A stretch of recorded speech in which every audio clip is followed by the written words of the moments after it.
구속사라고 말합니다. 구속사는 창조, 타락, 구속의 역사로 목적론적 역사관을 지칭합니다. 이 하나님께서 인류를 이끌어 가시는 구속사의 정점에는 예수님이 계십니다. 그리고 그 구속사의 정점이 되는 사역은 바로 예수 그리스도의 십자가의 죽으심과 부활 사건입니다. 하나님은 예수 그리스도를 통해서 우리 인간과 이 세상을 향한 하나님의 뜻을 이루셨습니다. 그리고 지금도 이루어가고 계십니다. 그래서 우리는 예수 그리스도의 존재와 사역의 의미, 이거를 살펴보면은 하나님께서 우리 세상을 향해서 어떤 마음을 가지고 계신지, 하나님께서 우리 인간을 향해서 어떤 목적을 가지고 우리를 이끌어가고 계신지 그 사실에 대해서 분명히 깨달을 수 있습니다. 그러면 예수님의 존재와 예수님의 사역의 목적이 무엇이었습니까? 예수님은 왜 이 땅에 오셨고, 예수님은 왜 이 땅에서 여러 사역을 감당하시고 십자가에 죽으시고 부활하셨습니까? 그거는 타락한 세상을 회복시키기 위해서입니다. 회복. 예수님의 존재와 사역의 목적은 회복입니다. 인간을 향해서 대상을 제안하자면 구원입니다. 하나님은 예수님을 통해서 하나님의 잃어버린 백성들을 찾아 구원하시기를 원하셨습니다. 그것이 바로 구속사의 중심이 되는 목적이고, 하나님께서 세상과 인류를 대하시는 가장 중심되는 마음이고 사역입니다. 하나님은 우리를 회복시키기를 원하십니다. 하나님은 우리의 삶을 회복시키기를 원하십니다. 죽었던 영혼들을 살리기를 원하시고, 죄로 말미암아 파괴된 이 세상이 원래 하나님께서 의도하셨던 그 창조된 세상으로 회복되기를 원하십니다. 그래서 여러분, 예수님께서 이 땅에 오신 것을, 그 오신 이유를 누가복음 4장 18절 19절에 보면은 이사야서 61장 1, 2절의 말씀을 인용해서 이렇게 얘기를 합니다. 가난한 자에게 복음을 전하기 위해서, 가난한 자들에게 복이 되는 말을 전해서 그들의 가난이, 그것이 영적 가난이든 육적 가난이든 해결되고 그들에게 소망을 주기 위해서, 회복 주기 위해서 오셨다는 겁니다.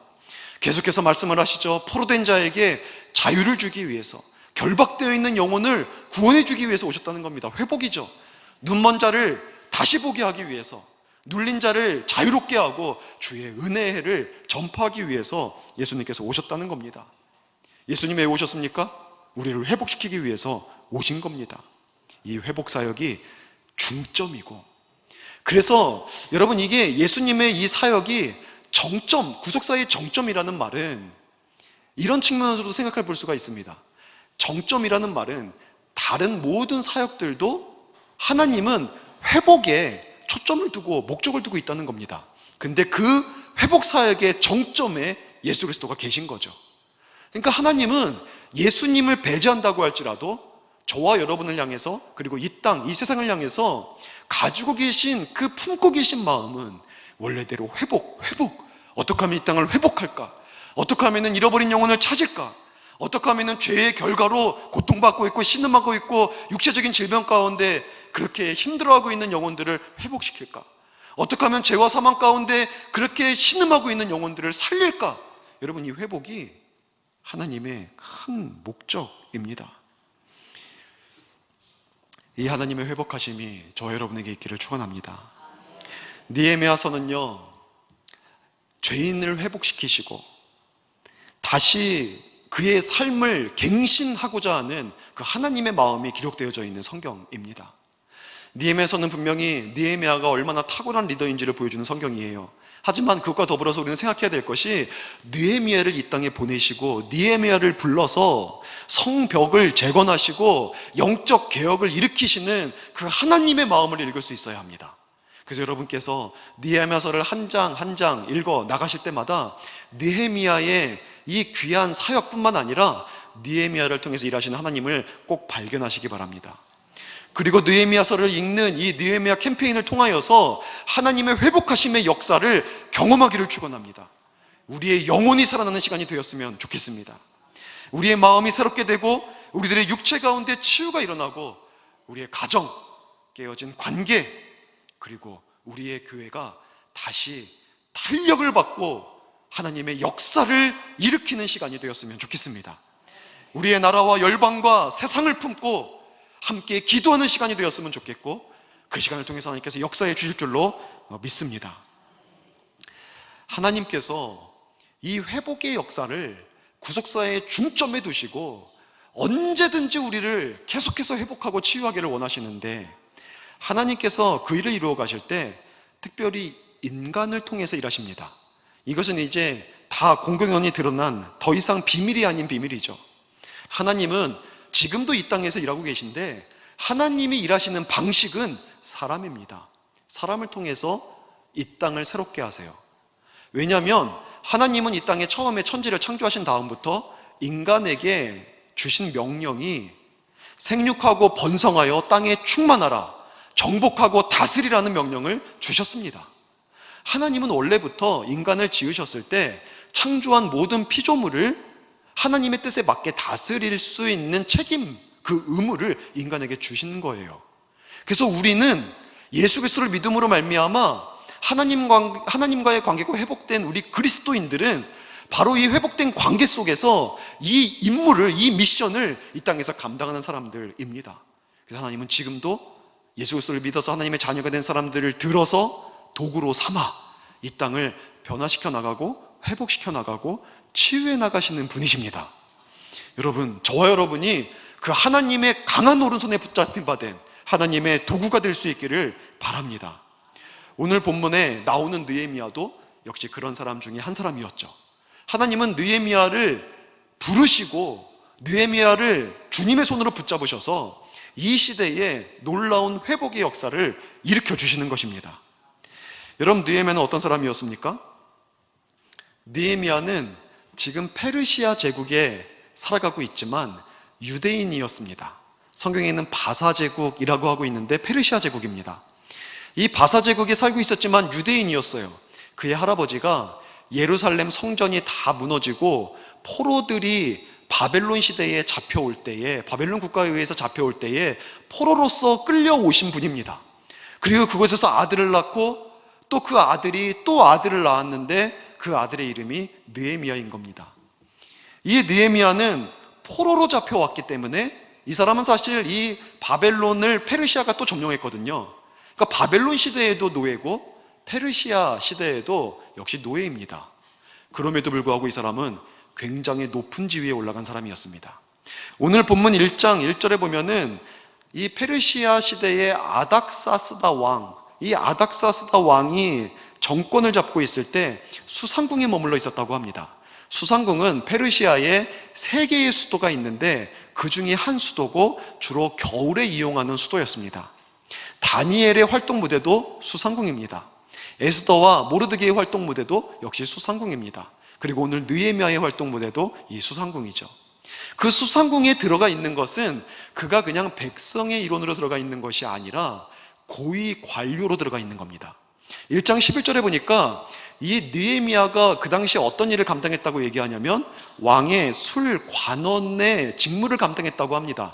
여기서 마치 성경을 읽을 때에 그때에 내가 왕의 술 관원이 되었느니라 라고 되어 있어서 그 앞엔 기도하는 장면이 나오거든요. 기도하니까 술관원 되게 한 것 같이 보이는데 번역을 제대로 하면은 그때에 내가 왕의 술관원이 되어 있었다. 이미 이 사람이 수상궁에 들어가 있었던 것은 그가 술 맡은 관원장이어서 들어가 있었던 것입니다. 그런데 여러분, 우리가 생각할 때에 술 맡은 사람 하면은 별것 아닌 직무라고 생각할 수 있어요. 그냥 술집에서, 클럽에서 웨이터 정도 되나? 이렇게 생각할 수 있습니다. 아니면은 대통령이 마시는 그 술을 좀 관리하는 사람 정도인가? 라고 생각할 수 있는데 그 당시에 술을 관장하는 사람은 대단한 권력가였습니다. 왕이 신뢰하지 않으면 이 일을 안 맡겨요. 왜냐하면 왕이 입으로 들어가는 모든 술을 이 관리가 먼저 거기에 독이 들었나 안 들었나를, 먹을 수 있는 술인가 좋은 술인가를 다 점검하는 사람, 이 일을 하는 사람이 이 관료거든요. 뿐만 아니라 이 술 맡은 관원장은, 이 관료는 술만 맡는 게 아니라 왕의 입에 들어가는 모든 음식을 관리합니다. 음식만 관리하는 게 아니라 왕의 처소, 침소도 관리하고 왕의 호위도 담당합니다. 오늘날로 따지면 비서실장? 그 정도 되는 위치에 올라가 있는데 정말 높은 지위인 것이 이 다음 세대의 문헌에 의하면 그 당시에 술 맡은 관료는 군대의 총사령관보다도 높은 지위였다고 얘기를 해요. 왕이 정말 신뢰하는 사람입니다. 왕이 이 사람은 믿어요. 그래서 어디를 가든지 데리고 다닙니다.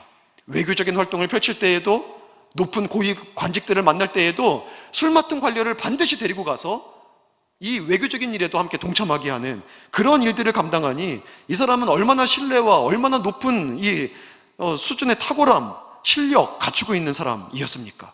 당연히 명예도 있고 권력도 있고 부도 누리며 살아갔던 그런 사람입니다. 부족한 게 전혀 없이 살아갔던 사람이었다는 겁니다. 그런데 이렇게 살아가던 그에게 어느 날 한 가지 사건이 벌어집니다.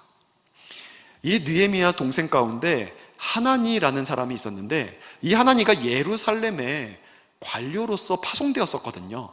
근데 그가 어느 날 돌아온 거예요. 돌아오니까 느헤미야가 하나니를 만나서 그가 가지고 있는 최대의 관심사를 물어요.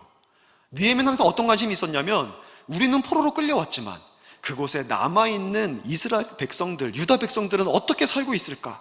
여기에 대해서 항상 궁금하고 거기에 대한 사모함이 있었거든요. 그래서 묻습니다. 하나니야, 너 지금 유다에서 돌아왔는데 예루살렘에 살아가고 있는 사람들, 2절에 나와 있죠? 포로로 잡혀오지 않은 유다와 예루살렘에 남아있는 그 사람들은 지금 어떻게 살고 있니? 라고 물어본 겁니다. 그러니까 하나니가 그 사람들의 소식을 들려주는데 그 소식이 느헤미야에게 충격적이었습니다. 3절에 보니까 하나니가 얘기하고 있는 것이 예루살렘이 지금 주변 국가들로부터 계속해서 침략을 받고 누략을 받아서 약탈을 받아서 성전도 무너지고 백성들이 고통 중에 있습니다 라고 얘기를 한 거였습니다. 사실 그 이전에 1차, 2차 포로기환들이 있었고 느헤미야는 3차 포로기환으로 예루살렘 성으로 가거든요. 1차 때 스룹바벨이 성전을 재건합니다. 그리고 2차 때 에스라가 성벽을 재건하고 성벽을 또 가꿉니다. 근데 이 성벽을 다시 재건하는 동안에 반대자들이, 주변의 이웃 국가들, 또 이웃의 바로 옆마을에 사는 사람들이 그거를 다 반대하는 거예요. 그래서 왕한테, 아닥사스다 왕입니다, 아닥사스다 왕한테 상소를 보내서 성벽을 재건하고 성전을 재건하는 공사를 중단시켜버립니다. 왜 그러냐면은 성벽이 있으면, 예루살렘은 그나마도 천연 요새인데 성벽이 높이 세워져 있으면 거기가 너무 강력한 그런 민족으로 또 세워질 수 있는 가능성이 있는 거예요. 그러니까 주변에 있는 이웃들이 그들이 강해지는 것을 원치 않는 거예요. 그래서 성벽을 다 불태워버리고 망가뜨려버립니다. 여러분, 어떤 사람이 성경을 보면서 이런 얘기를 했습니다. 성경에 보면은 내 이웃을 사랑하라, 그리고 어딜 보면 내 원수를 사랑하라고 얘기를 했는데, 사실 내 이웃과 원수는 동일한 대상이다 라는 얘기를 하더라고요. 이게 진짜 맞는 것 같아요. 무슨 말이냐면 가까이 있는 사람이 원수가 된다는 거예요. 원수가 가까이 있으면 좋아야 되는데, 여러분, 여러분의 최대의 원수는 어디 살고 계십니까? 웃는 이유는 같은 문 안에 살고 있는 거예요. 혹시? 우리의 이웃들이 차라리 멀리 있는 사람들은 우리의 원수가 될 가능성이 희박한데, 우리와 가까이 있는 사람하고 다툼이 일어나요. 우리와 가까이 있는 사람하고 원수가 되기도 합니다. 한 가정에서 이런 일도 벌어지기도 해요. 그러니까 이웃을 사랑하라는 말은 곧 원수를 사랑하는 말이랑 똑같은 거다, 뭐 이런 얘기를 하더라고요. 그러니까 이 예루살렘 성을 박해하고 핍박하고 성벽을 무너뜨린 사람들이 멀리 있는 사람들이 아니라 바로 주변 이웃, 가장 주도적으로 일을 했던 사람이 사마리아, 같은 이 가나안 땅에 있는 지역 아닙니까? 이 사람들이 예루살렘 성전이 재건되고 성벽이 쌓이는 것을 다 방해한 거예요. 성벽을 무너뜨리죠. 성벽을 무너뜨리고 나니까 그 다음부터 물건이 필요하면 그곳에 들어가서 뺏어옵니다. 노예가 필요하면 그곳에 들어가서 사람을 노예 삼습니다. 이런 식으로 계속해서 예루살렘에 사는 사람들을 괴롭히니까 예루살렘 사람들이 얼마나 고통 중에 있었겠습니까? 여러분, 이 소식을 들은 느헤미야가 어떻게 하죠? 4절에 보니까 그가 이 소식을 듣고 앉아서 웁니다. 그것도 며칠 동안 계속해서 울다가 나중에는요 곡귀를 끊어버리고 하나님 앞에 금식하며 기도합니다. 금식은요 목숨 건 기도예요. 안 먹으면서 하는 거잖아요. 우리가 사람들이 단식 투쟁하는 게 곡기 끊고 나를 죽이든지 내가 지금 소원하는 것을 들어달라 이러면서 단식 투쟁하잖아요. 금식도요, 내가 곡기를 끊고 생명 걸고 하나님 앞에 기도하는 겁니다. 하나님, 내가 목숨 걸고 기도하니까 이 기도 꼭 들어주세요. 여러분, 그러니까 금식 기도가 정말 진지한 기도입니다. 밥 먹듯이 하는 기도가 아니에요. 너무 이거는 정말 생명권 기도 아닙니까? 지금 느헤미야는요 이렇게 하고 있어요. 이게 대단한 것이요, 사실 사람들은요 어느 정도 모든 것을 다 가지고 평안하게 살면은요 더 이상 가난한 자들을 돌아보지 않습니다. 다른 사람의 아픔을 잘 이해하지 않습니다. 대부분 변질이 돼요. 제가 사랑하는 전주에 목회하시는, 담임 목회하시는 형님 목사님이 있는데, 이 목사님이 완전 시골이에요. 그 보면은 옆에 집 이쪽 한 채 이쪽 한 채, 교회 옆에 뒤에는 산이고 앞에는 밭입니다. 그러니까 주변에 마을이 없어요. 근데 그 교회에서 목회를 10년 넘게 하셨는데 그 마을이 없는 지역에서 성인이 70명, 80명이 모여요. 대단한 겁니다. 대단한 거예요. 서울에서도 예배드리러 막 내려가요. 거기서. 그리고 그 지역에 그래도 시골이지만 많은 교회들이 그래도 있는데 유일하게 유년주일학교가 남아있는 교회예요. 멀리서도 이 교회 가서 유년주일학교 예배드리자 그렇게 오는 교회입니다. 근데 그 시골이다 보니까 시골이 다 가난하진 않습니다. 시골에도 부유한 사람들도 있고 가난한 사람들도 있는 거죠. 근데 거기에 보면은 부유하신 분들이 제법 있어요. 많이 계십니다. 그러나 물론 가난한 분도 있죠. 근데 어느 날 선교사 70명이 예배드리는 곳인데 선교사를 도와요. 네, 선교사를 도와요. 처음에 이렇게 했대요. 처음에 부임받았을 때 들어가서 보니까 이곳저곳 교회에서 후원을 받는데 그 후원이 끊기면 교회가 살 수가 없더라는 거예요. 한 30명 되는 성도님들이 앉아있는데 그 성도님들을 보니까 제대로 헌금 생활도 안 하고 있더래요. 그래서 이렇게 선포를 했대요. 저는 오늘부로 모든 받는 후원을 끊겠습니다. 성도님들이 놀래죠. 그럼 우리 교회가 어떻게 합니까? 만약에 여러분들이 하나님 앞에 정직하게 헌금 생활을 하지 않으면 목사는 굶겠습니다. 그리고 교회는 우리의 힘으로 반드시 자립할 겁니다. 여러분, 그렇게 하고 성도님들이 그러고 나니까 정성적으로 정직하게 헌금하기 시작하는데 이제는요 7, 80명밖에 안 되는데 선교사를 돕는 교회가 됐어요. 후원하는 교회가 됐습니다. 대단하죠. 근데 그 선교사님이 오셔가지고 이제 굉장히 어려움을 겪은 다음에 오셔서 후원을 받는 선교사님이 설교를 하시는데, 목사님이 끝나고 나서 올라와가지고 자, 우리가 이 선교사님 이렇게 어려운데 좀 도와야 되지 않겠습니까? 하나님께서 마음 주시면 우리 선교사님 도웁시다 라고 얘기를 하고 한 주 동안 시간을 드렸다는 거예요. 근데 그곳에는요 부유한 분들도 있는데 제일 많이 선교사님을 돕자고 헌금을 하신 분이 어떤 분이었냐면, 나중에 노후 때 어떻게든 먹고 살려고 남편 돌아가시고 혼자 사는 미망인인데, 그 미망인이 적금 들어 놓은 거 10년 넘게 적금 들어서 1,000만 원 모아 놓은 거였어요. 근데 그 1,000만 원을 깨서 헌금으로 드리더라는 거예요. 그래서 목사님이 그거 붙잡고 많이 울었대요. 여러분, 우리가 뭔가를 많이 소유하고 뭔가 부유해지면 다른 사람의 아픔이 안 보입니다. 가난할 때는 다른 사람의 아픔을 더 많이 끌어안습니다. 내가 육신의 질병이 있는 분은 다른 질병이 있는 분을 보면은 그분을 안타까이 여깁니다. 근데 건강한 사람은요 누가 아프다고 해도 아픈가 보다 이러고 맙니다. 여러분, 이 느헤미야가 대단한 것이 이 사람은 다 가진 사람이에요. 평안한 사람입니다. 그럼에도 불구하고 그는 이 이스라엘 백성들의 고통을 끌어안습니다. 다른 사람의 아픔을 이해합니다. 성공했다고 해서 자신이 이 영성이 오염되지 않고 흐려지지 않습니다.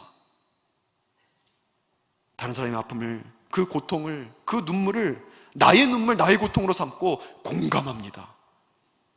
여러분, 이것이 우리들에게 필요한 모습입니다. 여러분, 우리는요 매일 수많은 뉴스들을 접하죠. 오늘날 여러분 인터넷만 들어가 봐도 깜짝 놀랄 뉴스들이 하루에도 몇 개씩 올라옵니다. 근데 그 충격적인 소식을 들으면서도 항상 뉴스가 충격적인 게 많잖아요. 어떤 뉴스는 단지 그냥 정보의 차원에서 충격이 되기도 하는데, 어떤 뉴스는 막 심장을 울리고 영혼을 울리는 막 흔들리게 하는 그런 뉴스가 있습니다. 똑같은 뉴스를 들어도 그렇습니다. 이번에 경주에서 관측 이래로 최대의 지진이 일어났다고 하잖아요. 전국에서 그걸 느꼈다고 하는데, 그 지진을 들으면서도 많은 사람들이 야, 우리도 이제 지진의 안전지대가 아니네 이렇게 생각하면서 깜짝 놀라지만, 어떤 사람들은 심장이 울려요. 거기에 부모님이 살거나 자식이 사는 분들이 있으면 멀리 타지에 있는 사람들이 거기다 전화를 하고서는 괜찮습니까? 괜찮습니까? 어머니 괜찮아요? 아들아 괜찮니? 이런 것들을 하면서 깜짝 놀라는 충격적인 소식이 되는 겁니다. 예전부터 어린아이에 대한 뉴스가 많이 있었는데 요즘은 왜 그렇게 빈도가 높아진지 모르겠어요. 어린아이들이 학대를 받고 어린아이들이 죽기도 하고 이런 뉴스들이 막 나오잖아요. 요즘은 그런 뉴스 참 많죠. 근데 그런 뉴스를 접할 때 예전에는요, 참 많이 안타깝긴 했습니다. 아이고 어린아이가 빛도 못 보고 참 불쌍하다. 아이고 이 아이를 잃은 부모님의 마음은 어떨까? 참 안 됐네. 아이고 안타깝다. 이랬거든요. 근데 이제 시우를 이제 키우다 보니까 그런 뉴스를 접하면은요, 그냥 숨이 막힙니다. 숨이 막혀요. 막 그리고 눈물이 나요. 눈물이. 이거는 그냥 안타깝네 정도가 아니라 내 아픔이에요. 내 아픔. 너무 속이 상하는 거예요. 어떻게 이럴 수 있지? 어떻게 이럴 수 있지? 막 가슴을 치는 고통이 되더라고요. 여러분, 왜 그렇습니까? 이게 왜 그런 거예요? 공감하니까 그런 겁니다. 공감하니까. 그냥 정보 차원에서 느끼는 정도가 아니라 그것을 내 것으로 삼아서 공감하게 되니까 이게 남의 일, 다른 사람의 일이 아니라 내 일이 되는 거예요. 내 일이. 느헤미야는 이처럼 공감할 줄 아는 사람이었습니다. 중요한 사실은요, 하나님은 이처럼 다른 사람의 아픔, 다른 사람의 기쁨에 공감할 줄 아는 사람을 들어서 주의 일을 하게 하십니다. 이게 굉장히 중요한 것입니다. 이 신앙인에게 있어서 공감력이라는 것이 너무나 중요합니다. 다른 사람을 공감할 수 있어야 됩니다. 이건 하나님의 말씀이에요. 하나님께서 바울을 통해서 로마서 12장 15절에 보니까 즐거워하는 자들과 함께 즐거워하고 우는 자들과 함께 울라고 얘기를 합니다. 로마서는요, 믿음에 대해서, 복음에 대해서, 복음으로 말미암은 구원에 대해서 얘기하고 있는 성경의 노른자잖아요. 근데 11장까지 믿음으로 말미암아 구원받는 의인은 믿음으로 말미암아 살리라는 것이 주제입니다. 12장부터는요, 그렇게 믿음으로 구원받은 사람들이 어떻게 살아야 되는지를 얘기하고 있는데, 그렇게 구원받아서 하나님의 자녀가 된 사람들의 삶 가운데에 공감하는 이 마음을 회복하고 다른 사람을 공감하는 것이 마땅한 그리스도인의 삶이라고 말씀하고 있는 것입니다. 여러분, 공감은요, 어떤 특정한 사람들만 갖는 특별한 기질이 아닙니다. 공감이라는 것은요, 하나님의 자녀들이 그들의 마음 가운데 회복되어야 할 거룩한 그런 본성입니다. 본성. 하나님께서는 우리들이 아플 때 그 아픔을 공감하시는 분이세요. 이게 원래 하나님의 성품입니다. 여러분, 우리들이 기뻐할 때 하나님은 그 기쁨을 누구보다도 기뻐하시는 분이십니다. 여러분이 눈물을 흘리고 있을 때 하나님은 여러분을 바라보시며 함께 눈물을 흘리고 아파하시는 분이십니다. 여러분이 힘들어할 때 멀리 계신 분이 아니라 여러분 끌어안고 가시는 분입니다. 여러분, 아주 오래된 사막 위의 발자국 그거 아시죠? 아실 겁니다. 사막의 발자국이 한 사람의 발자국이 찍혀 있어요. 근데 그 내용이 뭐냐면, 평상시에는 내가 평상시에 걸을 때는 항상 내 삶 속에 2명의 발자국이 있었다는 거예요. 왜냐하면 하나님께서 나와 함께 동행해 주시니까. 근데 사막 위를 걸어갈 때에는 내가 보니까 1명의 발자국밖에 없는 거예요. 그래서 원망하는 거죠. 하나님, 왜 좋을 때는 나와 함께 걸으시더니 이렇게 힘들 때는 나 혼자 걷게 하십니까? 이 사막을 보세요. 내 발자국밖에 없잖아요. 그러니까 하나님이 주신 응답이 뭐였냐면, 얘야, 그건 내가 너를 업고 걸은 내 발자국이다. 그 감동으로 그거를 그림으로 표현해낸 거예요. 그 은혜를 받고, 내가 힘들 때 하나님 멀리 계신 줄 알았더니 나를 업고 가시는 분이셨구나. 이 발자국은 내 발자국이 아니라 하나님의 발자국입니다. 내가 고통스러울 때 누구보다도 고통스러워하고 누구보다도 울고 나를 끌어안고 계신 분이 하나님이에요. 시편 139편에서 이 다윗이 고백하는 거예요. 너무나 힘든 순간에 하나님 어디 계시지 하고 보니까 하나님이 앞뒤 좌우를 나를 둘러싸서 안수하고 계신 거예요. 안수하고. 이 지식이 얼마나 놀라운지, 내가 주를 피해서 바다 끝까지 가고 땅 끝까지 가도 주를 피할 수 없습니다. 이 고백을 하는 이 다윗의 시편이 139편이거든요. 이 성품이 우리 안에 회복되는 거예요. 그러면 우리는 다른 사람을 공감합니다. 기쁨에 참여하고 즐거움에 참여하고 아픔을 공감하게 되는 겁니다. 이게 바로 진정한 사랑의 모습이죠. 사랑하면 공감합니다. 내 자녀가 아플 때 그 자녀를 사랑하기 때문에 그게 내 아픔이에요. 얼마나 내 속에 찢어집니까? 너무 아픕니다. 근데 똑같은 아픔을 내 이웃의 자녀가 아파하면 여러분, 그것 때문에 내가 그렇게 많이 아파하지 않습니다. 사랑의 정도의 차이거든요. 우리가 정말 우리 예수 그리스도를 믿음으로 우리 안에 사랑이 회복되면 이 공감하는 능력이 우리 안에 회복되게 되어 있습니다. 여러분, 죄로 말미암아 타락한 이 인간은 어떤 모습을 가지고 살아갑니까? 예수님께서 마태복음 11장 16절 17절에 보니까 이 세대를 비유를 하는데, 어린아이가 피리를 부는 거라 비유를 합니다. 그때에 이렇게 얘기를 하죠. 우리가 너희를 향하여 피리를 불어도 너희가 춤추지 않는다. 그러니까 피리를 분다는 것은 막 지금 축제가 벌어지는 거예요. 너무 막 신난 거예요. 근데 거기서 춤추지 않는 거예요. 클라리넷입니까? 클라리넷 진짜 잘 불잖아요. 그렇게 불었을 때 우리가 함께 우리 박수로 같이 동참해주고 정말 하나님께 아름다운 찬양을 드리면 기뻐하잖아요. 근데 피리를 불어도 쟤 뭐 하는 거냐? 함께 기뻐하고 함께 찬양하지 않는 거예요. 또 얘기하는 게 뭡니까? 우리가 슬피 울어도 너희가 가슴을 치지 않는다. 옆에서 막 너무 아파서 우는데 냉담한 거예요. 그것이 바로 타락한 세상의 모습이라는 거예요. 공감하지 않습니다. 이기적이에요. 자기중심적이에요. 나만 잘 되면 되는 거예요. 근데 예수 그리스도로 말미암아 구원받고 우리가 회복이 되면 어떻습니까? 먼저 십자가와 부활은 하나님과의 관계를 회복시키죠. 그리고 사람과의 관계를 회복시키고 세상과의 관계를 회복시켜서 다른 사람을 사랑하게 되고 그 사람의 아픔에 공감하고 그 사람의 기쁨에도 참여하게 되는 이러한 실천이 그들에게서 나오게 되는 겁니다. 여러분, 하나님은 이처럼 공감하는 사람을 통해서 당신의 귀한 사역 그리고 영혼을 맡기셔서 감당하게 하는 것을 여러분 믿으시기 바랍니다. 왜냐하면 그가 많은 것을 회복한 진짜 하나님의 사람이니까 공감하는 사람에게 맡기는 거예요. 하나님의 마음을 품을 줄 아는 사람, 사람을 사랑할 줄 아는 사람, 그가 진정한 사랑하는 사람이기 때문에 그런 겁니다. 또 여러분 생각해 보세요. 보통 리더는요, 어떤 중대한 사안이 있을 때 자기의 마음에 똑같이 공감해 주는 사람을 중용하게 되어 있습니다. 여러분이 만약에 사장이라고 한다면 여러분이 큰 프로젝트를 앞두고 있을 때 그것 때문에 밤을 새며 고민할 때 어떤 사원이 똑같이 사장처럼 밤을 같이 새면서 이 문제를 우리가 어떻게 해결할까요? 하고 같이 고민한다면, 또 회사가 어려울 때 똑같이 그렇게 아파한다면 여러분 그 사람 안 쓰겠습니까? 저 같아도요, 같은 사안을 두고 같은 마음을 품는 사람을 등용해서 그 사람을 중용해서 그 사람과 함께 사역할 겁니다. 여러분 가운데 제가 뭔가 고민하고 있을 때 똑같은 마음 품어주시고, 목사님 많이 힘들죠? 저도 생각할 때마다 마음이 아파요. 제가 기도하고 있습니다. 힘내세요. 이런 분이 있으면 저는 그 사람과 하고 같이 일할 겁니다. 이거 너무 당연한 거예요. 그러라는 건 아닙니다.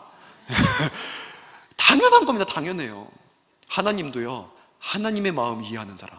여러분, 사실 사람의 고통을 가지고 아파하는 거는요, 그 사람의 마음에 공감하는 거기도 하지만 하나님께서 그 사람을 향해서 가지고 계신 마음에 공감하는 거예요.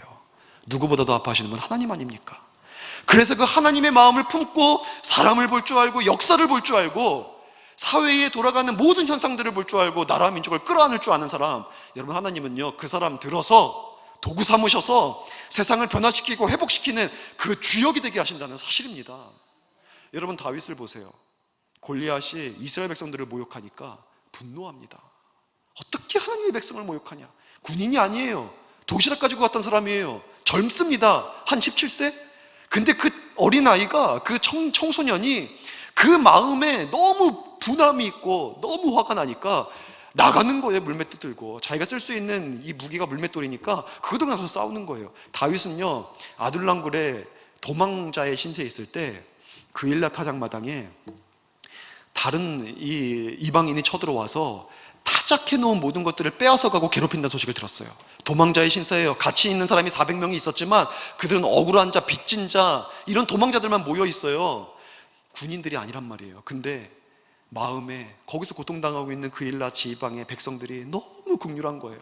하나님께 기도하죠. 하나님, 그들을 구원하고 싶은데 내가 가도 되겠습니까? 하나님이 가라. 근데 주변에서 다 말려요. 보세요, 다윗, 우리가 어떻게 이깁니까? 우리의 형편을 보세요. 근데 다윗은요, 또다시 기도합니다. 하나님, 가도 되겠습니까? 하나님이 가라. 가서 구합니다. 도망자의 신세에 있어서도요, 다른 사람의 아픔을 내버려 두질 못하는 거예요. 하나님이 다윗을 무엇 되게 하셨습니까? 왕 되게 하시는 거예요. 이런 사람 데려다가 이스라엘을 맡기시는 거예요. 여러분, 모세를 보세요. 모세가 이스라엘 백성들이 하나님 앞에 범죄했을 때 하나님이 모세에게 말하죠. 그들을 다 죽이겠다. 모세야, 너에게서 새로운 민족 만들게 라고 얘기를 합니다. 모세가 손해보는 게 있습니까? 아무 손해가 없어요. 그럼에도 불구하고 모세가 하는 말이 뭐냐면, 하나님, 차라리 저를 죽여주세요.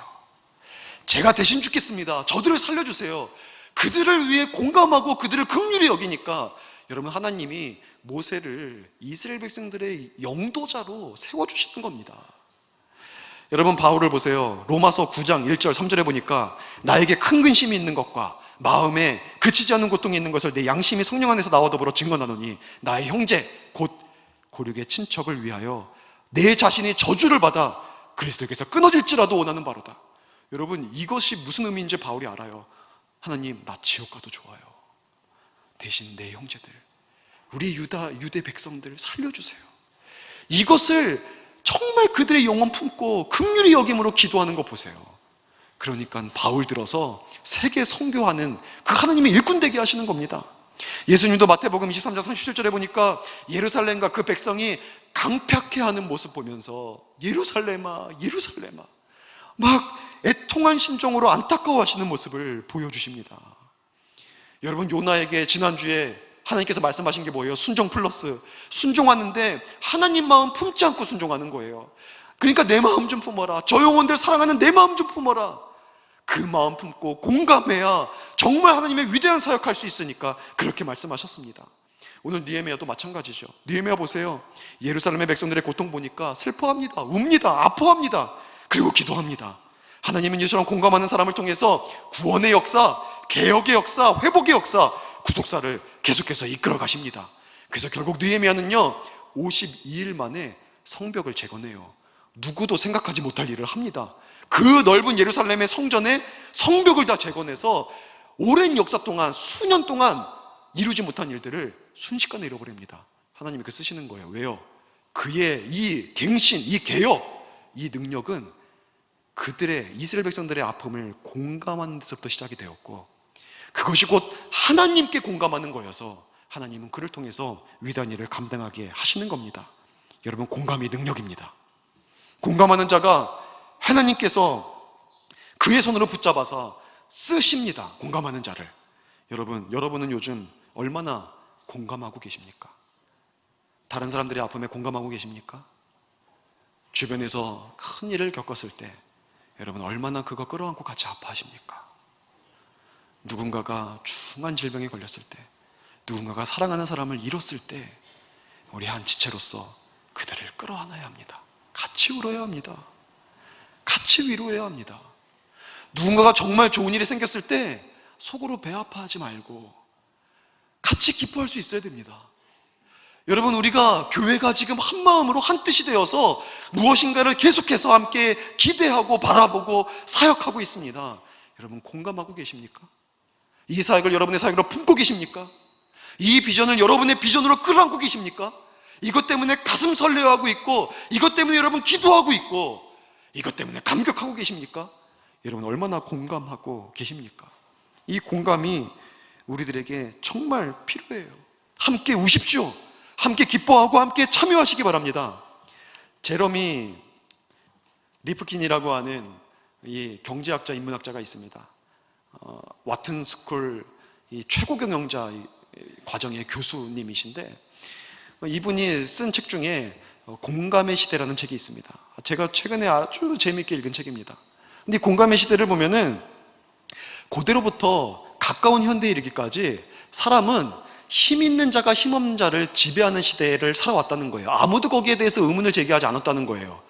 강한 자가 약한 자를 지배하는 거예요. 돈 많은 자가 돈 없는 자를 지배하는 거예요. 이게 당연한 거예요. 적자 생존, 야극강식. 그것이 너무나 당연한 세상의 법칙이었다는 거예요. 근데 현대에 이르러서는요, 그게 바뀌었대요. 그것이 바뀌었다는 것이 흐름이 바뀌었다는 게 아니라 비로소 인간의 본성을 이해하게 됐다는 거예요. 그래서 생명과학, 사회과학, 그리고 교육학, 그리고 또 자연과학, 이 모든 실험과 연구 결과들을 다 총 모아서 인간은 원래 공감하는 사람이 영향력 있는 사람이 되고 다른 사람들에게 힘을 주고 시대를 바꿔가는 사람이다 라는 것에 대해서, 물론 그것과 엔트로피 법칙을 또 비교하긴 하지만 그거에 대해서 전반부에 쓴 책이 이 공감의 시대라는 책입니다. 단적으로 예를 들어서 여러분, 이 시대가 힘 있는 사람이 강한 세대가 아니라 공감하는 사람이 강한 세대인 이 예가 단적으로 들어서, 여러분 정치하는 사람들을 보면은 이제 여러분 자기가 국회의원이라고 해서 음식점에 들어가가지고 내가 누군데 하면서 막 오히려 공짜로 먹고 오히려 최고의 상을 내라고 하고 있고 음식점 주인한테 반말하고 막 때리기도 하고 하면 어떡합니까? 자기가 가지고 있는 힘을 남발하는 사람 보면 어떡합니까 여러분? 그럼 국회의원이는 힘이 있잖아. 그 사람한테 잘해야 되는데 아이고 음식점 주인이 잘못했네 이런 사람이 있습니까? 절대 안 그래요. 그런 사람은 끌어내려야죠.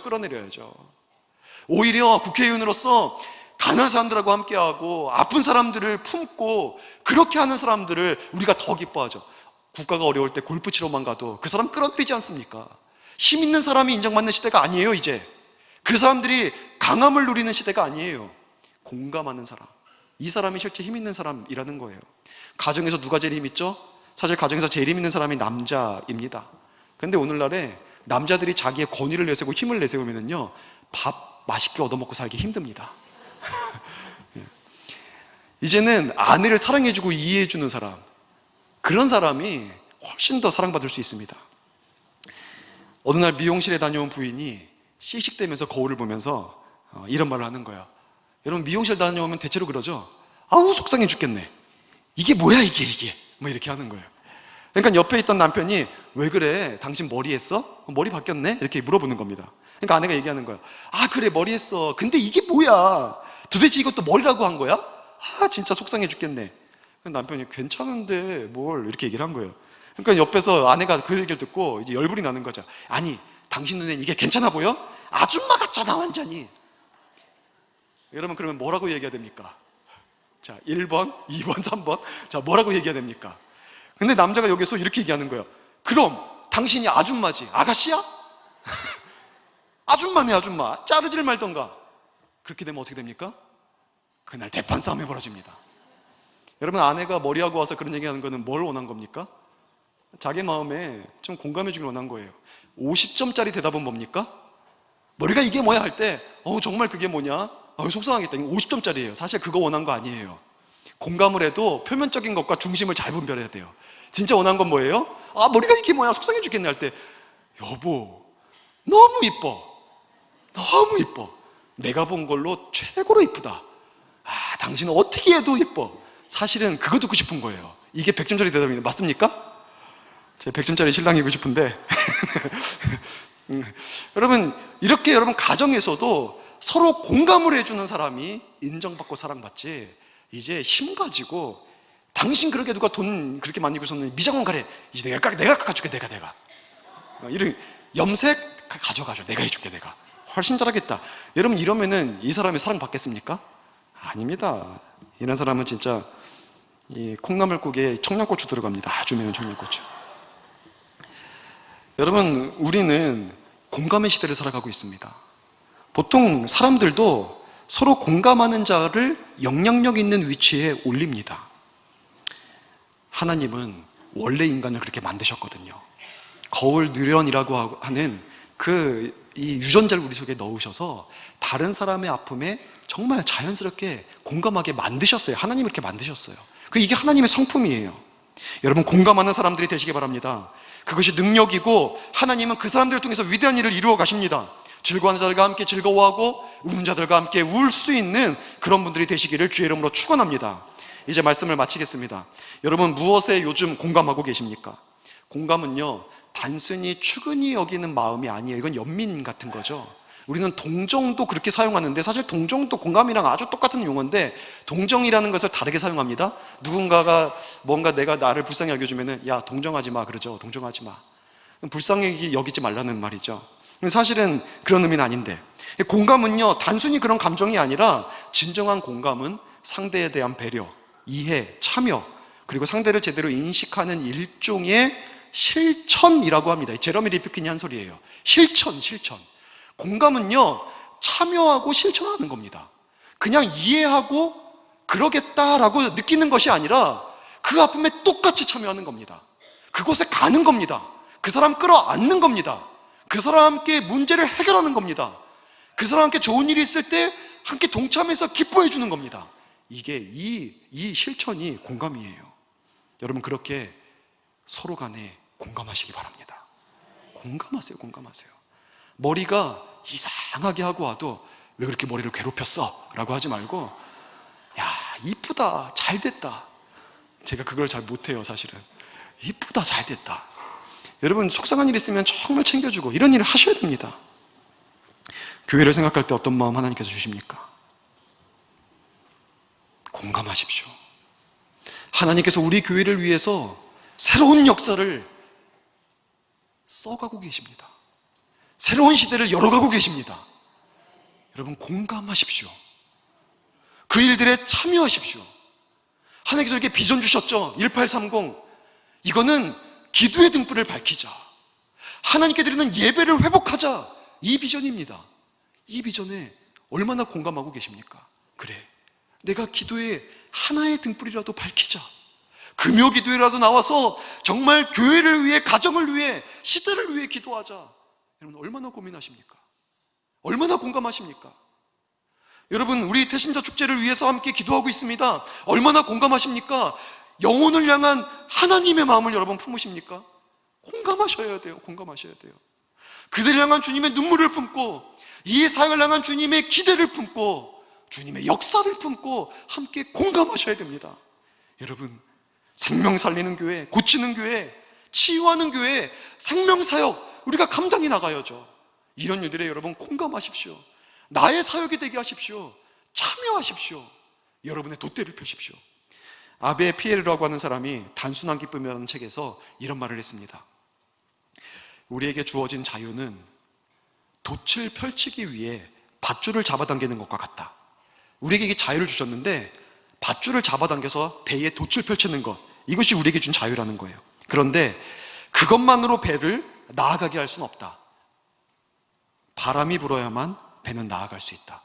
돛이 아무리 펼쳐 있어도 성령의 바람이 불지 않으면 그 애는 안 움직입니다. 근데 그 다음 얘기가 중요합니다. 반면에 성령의 바람이 불더라도 돛이 펴져져 있지 않으면 그래도 배는 나아가지 않는다. 여러분, 하나님께서 우리 우이중앙교회를 사랑하셔서 새해를 이루어가고 계십니다. 여러분, 그때 여러분 각자가 여러분의 돛을 펼치십시오. 그래서 성령의 바람을 맞으십시오. 그러면 우리 교회가 전진합니다. 이 어렵다고 하는 시대에 주님의 일들을 이뤄낼 수 있습니다. 하나님의 부흥의 역사, 갱신의 역사, 재건의 역사를 우리가 함께 목격할 수 있습니다. 그거를요, 돛을 접고 구경하지 마시고 여러분의 돛을 활짝 펼쳐서 참여하십시오. 그래서 주님의 위대한 역사를 함께 일궈나갈 수 있는, 공감의 능력을 나타낼 수 있는 저와 여러분이 될 수 있기를 주의 이름으로 간절히 축원합니다. 같이 함께 기도하시겠습니다. 하나님 아버지, 즐거워하는 자들과 함께 즐거워하고 우는 자들과 함께 우는 하나님의 마음 우리에게 품게 하여 주시옵소서. 하나님을 사랑하고 믿는 것만큼 사람을 사랑할 수 있는 마음 우리에게 허락하여 주시고, 그들이 즐거워할 때에 내가 더 즐거워하고 그들이 아파할 때에 내가 더 아파할 수 있는 사람들이 되게 하여 주시옵소서. 하나님, 교회를 향하여 주님께서 귀한 비전을 주셔서 우리가 귀한 사역 감당해 가는 가운데 있습니다. 하나님, 이 사역 감당할 때에 우리 모두가 다 우리의 돛을 펼쳐서 성령의 바람을 맞게 하시고, 그를 통하여 우리 교회가 함께 위대한 주님의 사역을 감당해 나갈 수 있도록 역사하여 주시옵소서. 하나님, 오늘도 믿음으로 귀한 예물을 준비해서 하나님 앞에 올려드렸습니다. 우리 성도님들의 귀한 예물을 주님께서 기쁘게 흠양하여 주시고, 물질을 드리는 것은 중심을 드리는 것이고, 물질을 드리는 것은 하나님이 내 인생의 주권자임을 인정하는 것이오니 우리들의 삶을 주님께서 직접 간섭하시고 책임져 주시고 은혜 베풀어 주시옵소서. 이번 한 주 살아갈 때에 저희와 동행하여 주시사 하나님 마음 품고 영혼 보게 하시고, 하나님 마음 품고 세상 보게 하시고, 사람들을 깊이 사랑하되 주님처럼 끝까지 사랑하며 한 주를 살아가게 하여 주시옵소서. 감사드리며 예수님의 이름으로 기도드렸사옵나이다. 아멘.